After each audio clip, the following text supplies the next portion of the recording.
Assalamu alaikum wa rahmatullahi wa barakatuh. Que la paz de Dios sea con todos ustedes. Sean bienvenidos a una conferencia más del Centro Islámico Boliviano. El tema que tenemos hoy es algo tal vez un poco extraño dentro de lo que es el Islam. Los musulmanes no nos preocupamos por las razas, no nos preocupamos por las nacionalidades, pero es un tema que genera cierta controversia. ¿Quiénes son los árabes? Y sobre todo, una vez que nosotros establezcamos de alguna manera quiénes son los árabes, ¿cuál es la actitud del musulmán hacia la gente árabe? La gente muchas veces dice, esta es la religión de los árabes, el profeta de los árabes, el Dios de los árabes. Se disfrazó de árabe y de entre los mismos musulmanes hay gente que trata de imponer el folclore árabe y otros están en contra de los árabes, odiando a los árabes, en fin. Entonces es un tema que genera cierta controversia, cierto debate fuera del Islam y también entre los mismos musulmanes. La palabra árabe se origina de un verbo antiguo, muy antiguo, que es trilítero, consta de 3 letras, la letra Ain, la letra Ra y la letra Ba, áraba. Este verbo significa movimiento y el árabe, que es de donde viene la palabra española árabe, esta palabra significa una persona que está en movimiento, pero que también su habla, sus palabras, tienen un dinamismo especial, tienen un efecto importante sobre quienes la escuchan. Entonces, esta palabra árabe hace referencia a 2 de las características históricas del pueblo árabe o de la nación árabe. Hacer estas 2 características, la primera es el nomadismo. Los árabes constantemente siguen la vida nómada.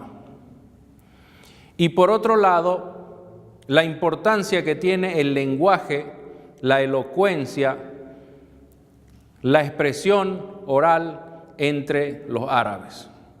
Los árabes se enorgullecen de que su idioma es un idioma muy vasto, muy rico, generoso, que tiene gran precisión y abundancia en la descripción de la realidad. Pero continuemos con qué es árabe. Según la etnografía, los árabes son una raza de entre las llamadas razas semitas, que tienen ciertas características especiales, como ser la nariz grande, ancha, ojos grandes, piel morena, cabello negro o café o castaño, abundancia de pelo, por lo menos al principio de la vida, después el pelo se cae. En fin, tienen ciertas características que permiten identificarlos como parte de los pueblos semitas.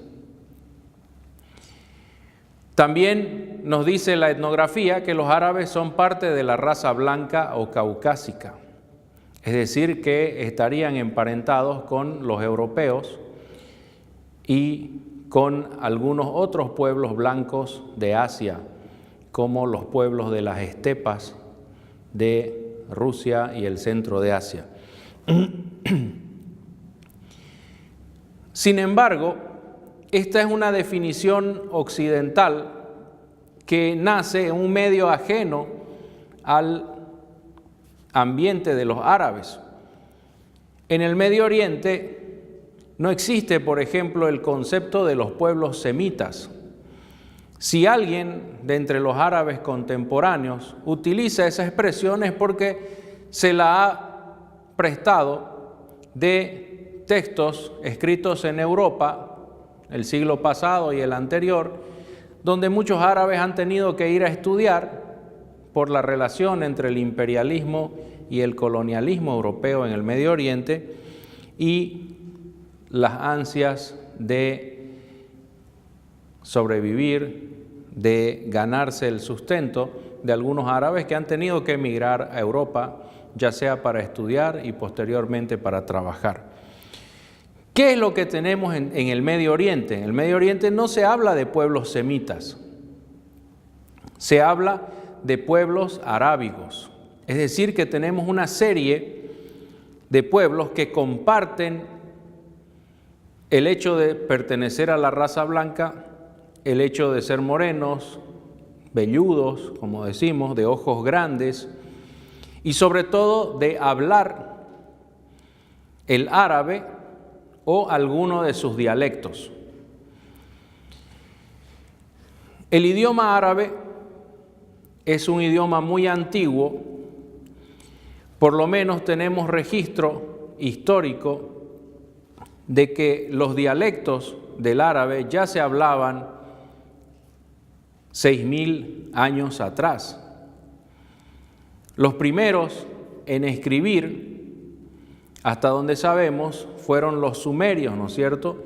Y en los textos de los sumerios ya se hace mención a varios pueblos arábigos, que son pueblos que hablan un dialecto del árabe, que surgen del desierto árabe y que presentan costumbres árabes. Entre los más antiguos de estos pueblos que podemos mencionar están los acadios en Mesopotamia, con su famoso líder Sargón, ¿no es cierto? Si ustedes ven las imágenes que se hacen representando a Sargón y a los descendientes de los acadios, se nota al tiro que son árabes del desierto. Cuando se mencionan las costumbres de los acadios, claro, ustedes escuchan la palabra acadio y se imaginan al rey escorpión, ¿no es cierto?, de la película. Pero los acadios históricos eran una tribu beduina salida del desierto árabe que pasa a residir en Mesopotamia y posteriormente accede al poder derrocando a una dinastía de reyes sumerios. Posteriormente estos acadios formarían el primer imperio que conoce la historia, bajo el liderazgo de Sargón de Akkad. En Siria y Palestina encontramos a los famosos cananeos, que son pueblos muy antiguos también, y muchas otras tribus de pueblos que en la ciencia de la etnografía se los denominan pueblos semitas. Sin embargo, ellos no se llaman a sí mismos pueblos semitas, sino son pueblos arábigos, es decir, que hablan el árabe o algún dialecto. Posteriormente, en los registros históricos de los egipcios, que también son muy antiguos, que tienen 3.500, 4.000 años de antigüedad, encontramos a los Abirú, encontramos a los Hyksos, que son reyes, nómadas, pastores del desierto, que se apoderan del imperio egipcio durante un tiempo. En este sentido amplio, entonces, todos los que nosotros llamamos pueblos semitas o lenguas semíticas, en el Medio Oriente son pueblos árabes o lenguas arábigas. Son distintas tribus que a través de distintos siglos surgen del desierto árabe con costumbres muy similares, con una apariencia física muy similar y con un dialecto de la lengua árabe original. Según los árabes, ellos son descendientes de Sam, hijo de Noé, que en español se lo llama Sem. Y también descienden de dos ancestros, Adnán y Castán. Estos árabes se van extendiendo por el desierto árabe, lo que es actualmente la península árabe y el llamado desierto sirio, que está entre Irak, Siria, Jordania y el Yemen, el Golfo Pérsico, el Mar Rojo. Es una gran extensión de tierra, casi unos 3 millones o 4 millones de kilómetros cuadrados, de donde van saliendo estas tribus de nómadas o llamados beduinos, badú, que se van estableciendo en los territorios fértiles a los alrededores del desierto. Algunos van y se establecen en la costa del Golfo Pérsico, otros se establecen en Mesopotamia, entre el Tigris y el Éufrates, otros se establecen en Siria, Palestina, o como se llama en árabe, Bilad Sham, en las costas del Mediterráneo, por ejemplo, los famosos fenicios o cananeos del mar, y otros se establecen en el Sinaí. Según los árabes, ellos se originan del sur, del Yemen, y es interesante que los árabes establezcan su origen en el Yemen, porque según una de las varias teorías del surgimiento del hombre moderno, el Homo sapiens, y su distribución en la tierra, se sitúa al origen de los seres humanos en el este de África, entre lo que actualmente es Somalia, Etiopía, Eritrea, que precisamente hablan lenguas semíticas y que de ahí habrían cruzado el Mar Rojo para establecerse en el Yemen. Y a partir del Yemen se extienden los seres humanos modernos, unos van hacia Australia, el sudeste de Asia, y otros entrarán en Europa para intercambiar con los neandertales. El punto es que es interesante que los árabes sitúan su origen en el Yemen, y esta teoría, denominada la teoría de la Eva genética, con un grupo de arqueólogos, paleontólogos, que sitúan el origen de los seres humanos en el este de África. No estoy hablando de esos monos de diferentes colores y tamaños que hasta ahorita no se sabe cómo son. Estoy hablando de seres humanos modernos como nosotros. ¿Sí? Nada de gorilas sin pelo o chimpancés rubios, no. Estoy hablando de seres humanos como nosotros hace unos 120.000 años. Entonces es interesante que parece que de entre todos los pueblos, los árabes todavía guardan ese recuerdo de el Yemen como la madre patria, como el punto original de dispersión de los seres humanos. Avancemos un poco. Entonces los árabes vendrían a ser una raza, parte de la raza blanca, que habita en el desierto, que son nómadas por costumbre y que hablan distintos dialectos árabes. Entre los principales dialectos árabes podemos mencionar el hebreo, podemos mencionar el arameo, los distintos dialectos cananeos, todo esto en la costa mediterránea oriental.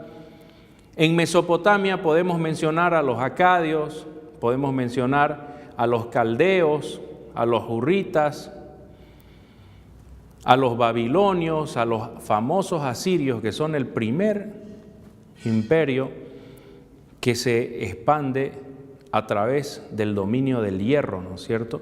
En fin, en el desierto, en la península árabe, encontramos distintas tribus, entre las que destaca, por ejemplo, Jurhum, una tribu yemení, Mudar, los llamados árabes blancos, y después están los árabes más morenitos. En fin, los árabes se distribuyen por todas partes. Algunos historiadores árabes los dividen en tres: árabes antiguos, que son estos que hemos mencionado, que son tribus que surgieron del desierto, cambió su idioma, se establecieron, se hicieron sedentarios y dieron lugar a diferentes naciones e imperios de entre los fundadores de la civilización. Un segundo grupo serían los árabes originales del desierto. Ahí entrarían tribus como Adnán, Qahtán, Jurhum, y cuyo origen y punto central de concentración sería el Yemen. Y finalmente están los árabes arabizados, que son pueblos que pierden el uso del idioma árabe ancestral originario del desierto, cambian sus dialectos, se hacen sedentarios y posteriormente vuelven a vivir en el desierto, volviendo a ser árabes. En hebreo, por ejemplo, se les dice a los nómadas que viven en el desierto, se les dice Arabá. Arabá en hebreo también significa móvil, que está en movimiento. Nómada, beduino, ¿no es cierto? Y la palabra hebreo significa de paso, que no está establecido, que no es sedentario, sino que está pasando por una zona. Abirún en árabe, Abirú en los registros egipcios y Ibri como nombre del pueblo hebreo, los descendientes de Abraham. El punto es que hay un momento en que los árabes son una raza muy tribalizada, muy fragmentada, ¿no es cierto?, porque es naturaleza del desierto no permitir que se den grandes sociedades políticamente organizadas. En el desierto sobreviven pequeñas tribus, bandos que andan dispersos de un lugar a otro buscando pastos o dedicándose al comercio. Sin embargo, hay un punto de inflexión en la historia de los árabes, que es el surgimiento del profeta Muhammad y su prédica, la prédica del Corán y la prédica del Islam. Con el surgimiento del Islam, posterior a la prédica del profeta Muhammad sallallahu alaihi wasallam, se dan cambios tan rápidos, tan vertiginosos en la historia de los árabes, que la raza árabe prácticamente desaparece. En muy pocos lugares existen tribus que pueden alegar una pureza de sangre. Los árabes, en virtud y a consecuencia de las enseñanzas del profeta Muhammad, uno de los primeros hombres en hablar de multiculturalismo, de sociedades cosmopolitas, el profeta Muhammad estableció un sistema donde los pueblos, las tribus, no son mejores unos que otros y no deberían combatirse unos contra otros, sino que deberían mantener lazos de amistad, de fraternidad, a través del matrimonio, a través de la fe, a través del intercambio comercial. El profeta Muhammad dice tajantemente: el que habla árabe será un árabe.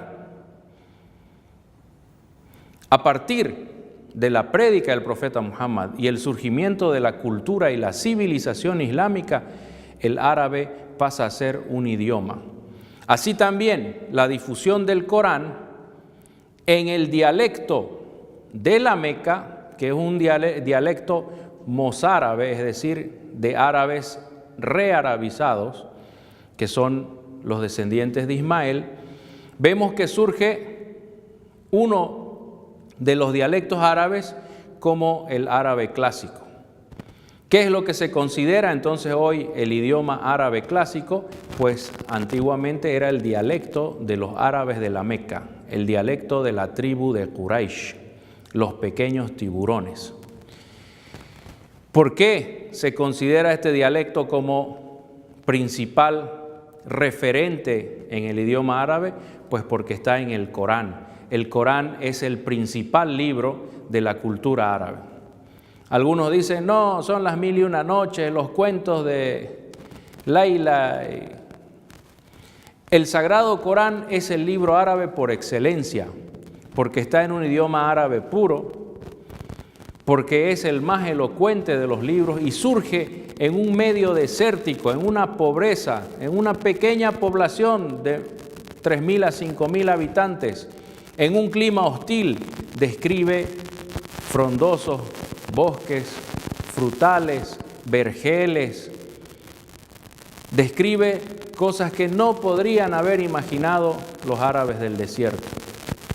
Mientras que las 1001 noches son historias venidas de India, venidas de Persia, a las cuales los árabes les dieron un orden y una coherencia, y aún así no estamos seguros de que hayan sido árabes los que componen las 1001 noches.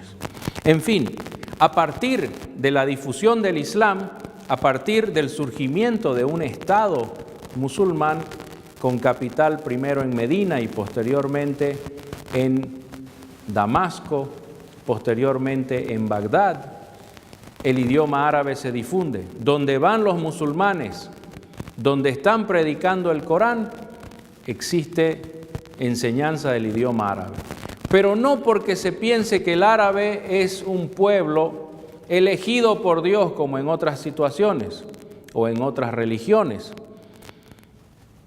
El idioma árabe es estudiado, es mantenido y custodiado por los musulmanes por el motivo de que a través del idioma árabe se puede comprender el Corán, se puede comprender la palabra de Dios y se puede comprender la enseñanza del profeta Muhammad.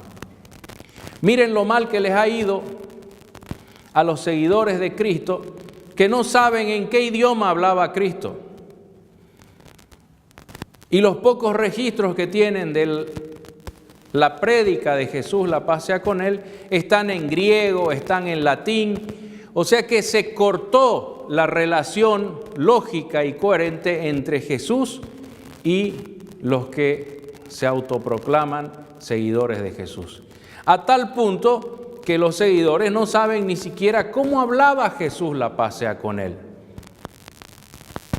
La gente que estudia la historia, que estudia los textos bíblicos a profundidad, sabe que Jesús hablaba un dialecto árabe, el cual se llama arameo. La gente sabe que Jesús en su forma de pensar se parecía más a los musulmanes que a los mismos cristianos o judíos. Su forma de expresarse, su forma de saludar, de despedirse, es típica de los pueblos arábigos. Para evitar de que suceda lo mismo que sucedió con el cristianismo, que cortó todo nexo lógico, todo nexo idiomático y cultural con Jesús, la paz sea con él, es que los musulmanes se dedican a estudiar y conservar este árabe clásico que les permite comprender el Corán y les permite comprender al profeta Muhammad. Porque Dios en el Sagrado Corán menciona la palabra árabe solo para decirnos que este Corán, este libro, esta revelación de la palabra de Dios está en un idioma árabe puro. ¿Qué significaba árabe puro en ese momento cuando el Corán estaba siendo revelado? Árabe puro significaba el árabe del desierto, el árabe de los nómadas. Hasta los ricos que vivían en las ciudades tenían la costumbre de enviar a sus hijos al desierto para aprender el árabe puro, para aprender el idioma árabe ancestral, o por lo menos los dialectos más cercanos al árabe madre, al árabe ancestral.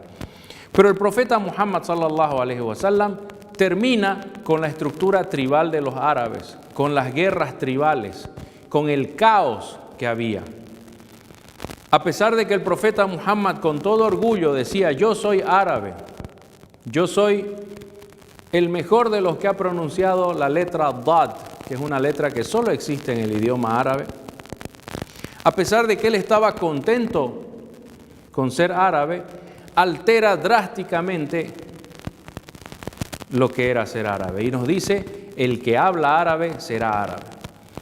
Ese musulmán que nació en Persia y con mucho esfuerzo aprende el idioma árabe para poder comprender el Corán, será árabe.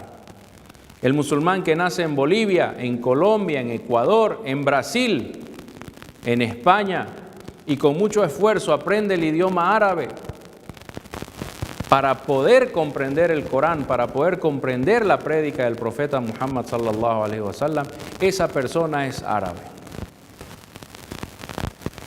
Entonces el árabe deja de ser costumbres, comida, bailes. Es más, el folclore árabe, mientras más se lo estudia, más se comprueba que no es realmente folclore árabe, sino que es el folclore de los distintos pueblos que fueron arabizados durante el proceso de difusión del Islam. Los árabes que se islamizaron primero ante la enseñanza del profeta sallallahu alaihi wasallam fueron los que llevaron el idioma y lo enseñaron en Egipto. Egipto, por ejemplo, es llamado o considerado un país árabe, pero el pueblo egipcio es básicamente el pueblo de los faraones, el pueblo que construyó las pirámides, los coptos, que si bien después de la invasión griega, la invasión romana, se los obligó a cambiar su idioma y el actual idioma copto tiene más de griego que de copto, este pueblo no pertenecía a los árabes raciales, pero cuando se hacen musulmanes estos cristianos coptos que entendían la unicidad de Dios y vieron en el mensaje del profeta Muhammad sallallahu alaihi wasallam la verdad revelada en boca de Jesús, la paz sea con él, en boca de Moisés y otros profetas, ellos aprenden el idioma árabe y lo aprenden bien y lo dominan. Y los distintos pueblos que pasan a vivir en Egipto aprenden también el árabe. Los mamelucos venidos de Europa, de las estepas, los turcos, todos van a vivir en Egipto y van aprendiendo el idioma árabe. Por eso hoy decimos, como conocimiento general, digamos que Egipto es un país árabe, porque la gente habla árabe. Pero si hacemos un estudio del origen de los distintos ciudadanos de Egipto, veremos que unos son coptos, otros son de origen griego, otros son de origen árabe, beduino del desierto, otros son bereberes tal vez, sudaneses, mamelucos, europeos, turcos, toda clase de pueblos que vinieron a Egipto. Les doy un ejemplo, el fundador de la Universidad del Azhar, la más antigua que sigue funcionando hasta hoy, era un italiano, Jauhar el Siciliano, un italiano musulmán o siciliano musulmán, porque en esa época no había Italia. Este hombre aprendió el idioma árabe, lo dominó y creó una institución educativa para enseñarle a los árabes. Este hombre es menos egipcio o es menos musulmán por el hecho de que su sangre no es sangre de la raza árabe, de ninguna manera. Y llegamos con esto al punto final de nuestra charla. O sea, ¿cuál debería ser la actitud de nosotros como musulmanes frente al pueblo árabe?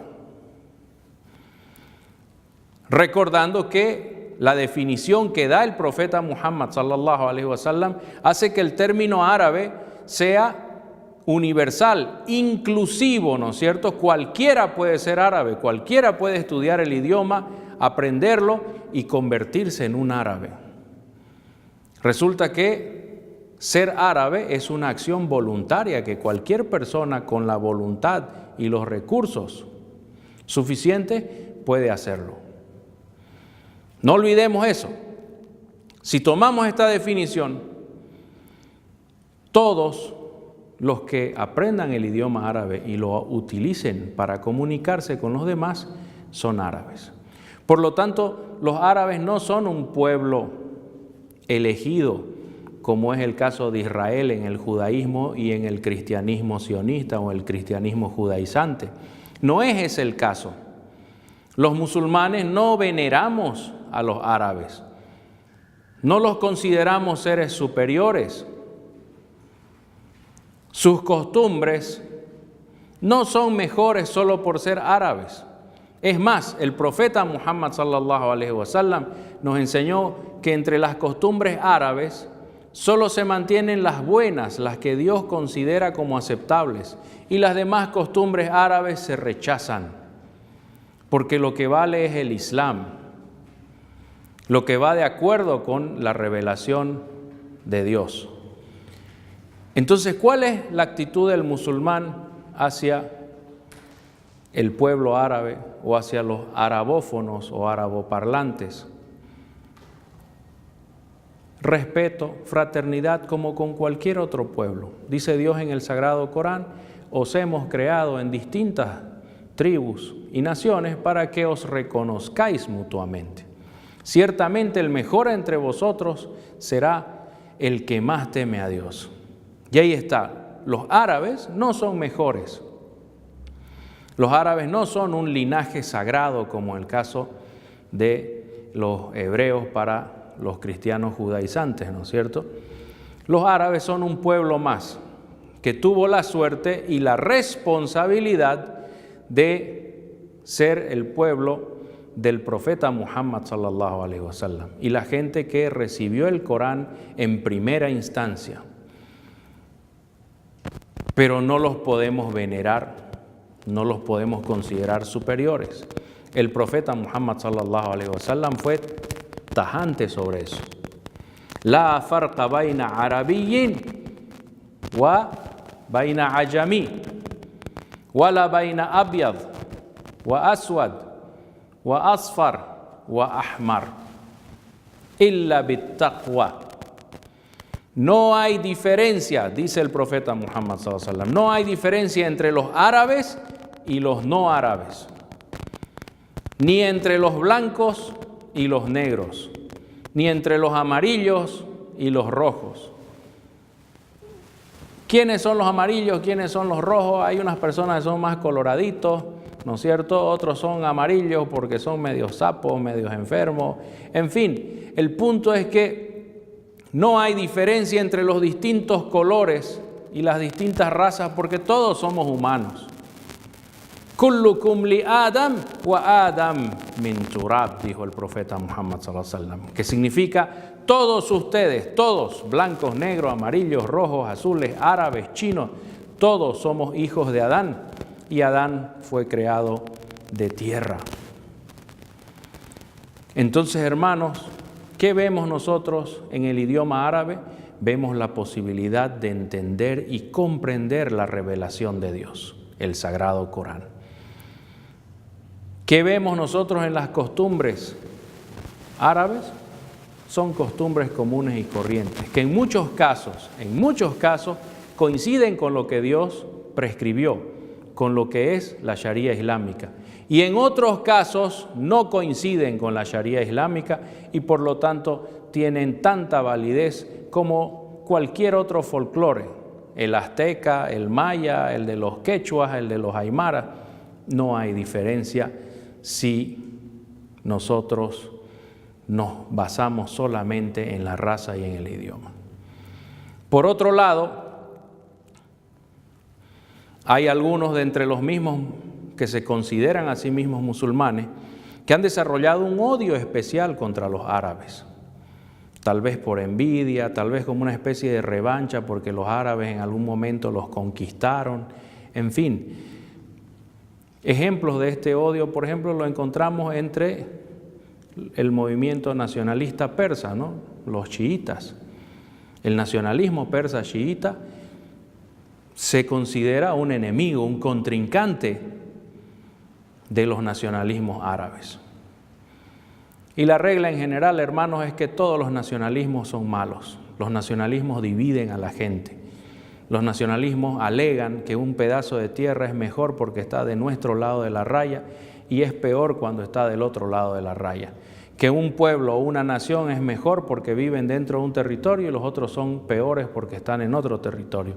Y eso no va con lo que enseñó Dios, con lo que enseñó el profeta Muhammad sallallahu alaihi wasallam, de que todos los seres humanos somos hermanos y que el mejor entre nosotros será el que más fe tenga, el que tenga más sumisión a Dios, el que trate mejor a sus padres, el que sea más generoso con sus familiares, sus vecinos. Ese va a ser el mejor, sin importar a qué pueblo o nación pertenece. Entonces, ¿qué hacemos con estos movimientos, como el caso del nacionalismo persa chiita, o los nacionalismos árabes, o el embrionario nacionalismo copto, por ejemplo, que se está poniendo de moda entre los cristianos en Egipto? No tiene ninguna validez y tampoco tiene ningún significado, ningún beneficio para ningún ser humano el odio contra una raza. El Sagrado Corán, por ejemplo, nos menciona mucho de los errores que cometió el pueblo de Israel, pero también nos dice que entre ellos hay creyentes y que cuando se les recitan las aleyas, los signos de Dios, la fe los hace temblar, los hace llorar. Y ese es el punto que debe tener el musulmán. Dice Dios en el Sagrado Corán que el odio por un pueblo no los empuje a ser injustos. Si ustedes tienen una animadversión, no les caen bien los de cierto pueblo, les caen pesados. Sabemos que no se llevan bien entre colombianos y venezolanos, entre peruanos y ecuatorianos, bolivianos y chilenos, brasileros y argentinos. Esas son cosas que tal vez no se puedan controlar porque los seres humanos, como dijo el profeta, somos educados por nuestros padres y la sociedad. Pero ese factor no nos puede llevar a ser injustos, a maltratar, a ofender, a insultar o a dañar a los demás. Debemos poner la justicia como nuestra forma de vida. Lo mismo con los árabes entonces. No son ni mejores ni peores. Su idioma es el idioma del Corán. Sí, el idioma del profeta Muhammad sallallahu alaihi wasallam. No los veneramos ni los idolatramos como hacen los judaizantes con el pueblo de Israel, pero tampoco los podemos odiar porque no es islámico. Y el mismo profeta Muhammad sallallahu alaihi wasallam dijo: yo soy árabe y el que odia a los árabes me odia a mí. Ese nacionalista persa chiita, cuando habla mal de los árabes, cuando habla mal de los discípulos del profeta por ser árabes, está hablando mal del profeta Muhammad sallallahu alaihi wasallam. Entonces, mantengámonos con el camino moderado, como nos enseñó el profeta Muhammad sallallahu alaihi wasallam. El folclore árabe es tan bueno o tan malo como cualquier otro folclore. El idioma árabe es una herramienta valiosa para nosotros para poder comprender la revelación de Dios y las enseñanzas del profeta Muhammad sallallahu alaihi wasallam.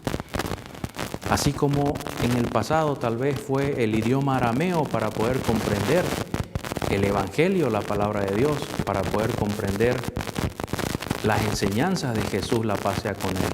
Y cuando se perdió esta enseñanza en arameo de Jesús, la paz sea con él, los seguidores perdieron el rumbo. Así también sucedió con los libros antiguos. Entonces, esperamos ser de los que escuchan y se benefician con los que escuchan. Pedimos a Dios que nos muestre la verdad y nos permita seguirla, y que también nos muestre el error y nos permita evitarlo. Y que la paz y bendiciones de Dios sean con su profeta Muhammad, con su familia y con todos los sahabas, los discípulos que creyeron en él, y toda la gente que creyó en los sahabas y se comportaron en buena manera después de ellos. Agradezco su paciencia y los invitamos a seguir participando de estas conferencias. Inshallah, pronto llega el mes de Ramadán, el mes del Sagrado Corán, el principal texto de la cultura árabe. Hasta la próxima semana, inshallah, y que la paz de Dios sea con todos ustedes. Wassalamu alaikum wa rahmatullahi wa barakatuh. رسول الله حبيب الله